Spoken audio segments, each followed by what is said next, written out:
La mujer que desapareció después de salir en televisión. En un pequeño pueblo, una mujer llamada Laura tenía un sueño: ser famosa. Su oportunidad llegó cuando fue seleccionada para participar en un programa de televisión que prometía convertir a personas ordinarias en estrellas de la noche a la mañana. Sin embargo, lo que le esperaba después de su aparición en televisión sería un horror inimaginable.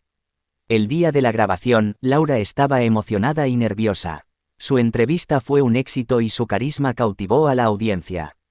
La noche en que el episodio se transmitió, el pueblo entero se reunió frente a sus televisores para ver a su nueva celebridad local. Pero cuando las cámaras se apagaron y las luces del estudio se atenuaron, algo extraño ocurrió. Laura desapareció sin dejar rastro. Nadie en el pueblo sabía qué había sucedido, y la preocupación comenzó a crecer rápidamente. La policía inició una investigación, pero no encontraron ninguna pista.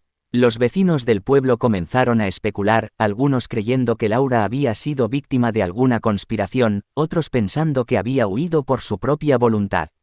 Pero nadie podía explicar cómo una mujer podía desaparecer sin dejar ni siquiera una pista. Pasaron semanas y la desaparición de Laura se convirtió en una pesadilla para el pueblo. Pero entonces algo aún más aterrador ocurrió. En la noche en que Laura habría cumplido un mes desaparecida, su imagen apareció en todas las pantallas de televisión del pueblo. La imagen mostraba a Laura con una mirada vacía y perturbadora. Su rostro parecía desfigurado, como si hubiera experimentado un horror indescriptible. Pero lo más inquietante era su sonrisa, una sonrisa que no parecía humana, sino retorcida y malévola. El pueblo quedó atónito ante la imagen de Laura en sus pantallas. La televisión se volvió una fuente de terror, ya que su imagen aparecía sin previo aviso en diferentes programas y canales. La gente comenzó a apagar sus televisores, pero la imagen de Laura continuaba apareciendo en todas partes, en sus teléfonos, en las computadoras y hasta en los escaparates de las tiendas.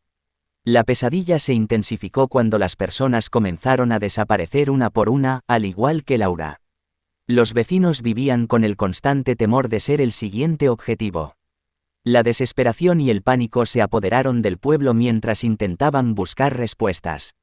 Finalmente, un grupo de valientes decidió investigar la casa de Laura, en busca de alguna pista que pudiera explicar lo que estaba sucediendo.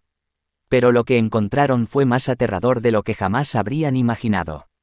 En el sótano de la casa descubrieron un altar macabro dedicado a una entidad oscura. Sobre el altar había una foto de Laura rodeada de velas negras y símbolos satánicos. Parecía que Laura había hecho un pacto para obtener fama y ahora estaba pagando el precio. El grupo intentó deshacer el altar y liberar a Laura de la maldición, pero algo salió mal. La casa comenzó a temblar y las paredes se agrietaron. Antes de que pudieran escapar, fueron arrastrados por una fuerza sobrenatural y desaparecieron, convirtiéndose en las últimas víctimas de la maldición de Laura. El pueblo quedó sumido en la oscuridad y el terror. La mujer que desapareció después de salir en televisión se convirtió en una leyenda macabra, una advertencia de los peligros que acechan a aquellos que buscan fama a cualquier costo. La pantalla se convirtió en una ventana hacia el horror, recordando a todos que a veces es mejor vivir en la sombra que enfrentar los terrores que pueden esconderse detrás de la fama.